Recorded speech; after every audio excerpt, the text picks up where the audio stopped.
مامانم میگه وقتی میخوای بری پیش یه آدم ضعیف، فکر کن میخوای بری پیش خدا.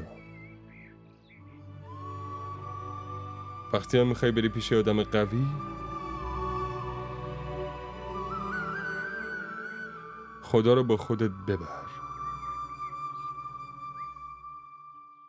با خودم بیارمش دیگه.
هوری!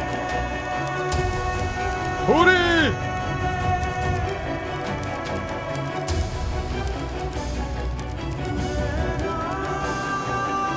هوری!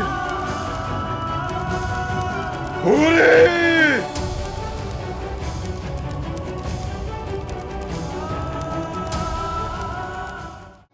این ویدیو رو لایک کنید، کانالمون رو سابسکرایب کنید تا از سریال های جدیدمون هم آگاه باشید.